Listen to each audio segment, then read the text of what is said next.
अगदी जलद व अचूक बातम्यांसाठी पाहत रहा महामीडिया 24 सदैव तत्पर।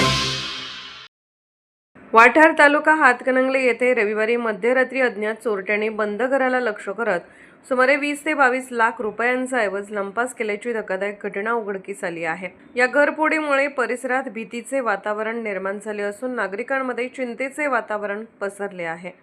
मिळालेल्या माहितीनुसार राजू मुल्ला हे रविवारी रात्री सुमारे 10:30 ते 11 वाजण्याच्या दरम्यान नातेवाईकांकडे किणी येथे गेले होते।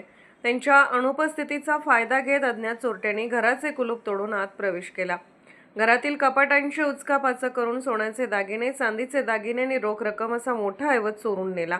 चोरीस गेलेल्या ऐवजात घंटण, टॉप्स, रिंग, चेन, 3 अंगठ्या, 4 तोळ्याचा साज, माळ, जोड, चांदीच्या पट्ट्या तसेच 10,000 रुपयांची रोकड यांचा समावेश असून प्राथमिक अंदाजानुसार चोरीचा एकूण ऐवज 20 ते 22 लाख रुपयांच्या आसपास असल्याचे सांगितले जात आहे।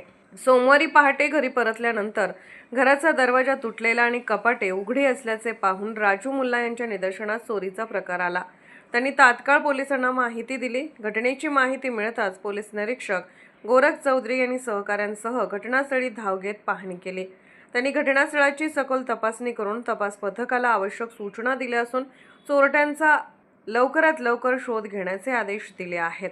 या घरफोडीच्या घटनेमुळे वाठार परिसरातील नागरिकांमध्ये भीतीचे वातावरण निर्माण झाले असून वाढत्या चोरीच्या घटनांवर आळा घालण्यासाठी रात्रीची पोलीस गस्त वाढवावी आणि चोरट्यांना तातडीने जेरबंद करावे अशी मागणी ग्रामस्थांकडून करण्यात येत आहे। पुढील तपास पोलीस करत आहेत। तर मग चला सबस्क्राईब करायला विसरू नका महामीडिया 24 न्यूज चॅनलला। महामीडिया 24 सदैव तत्पर।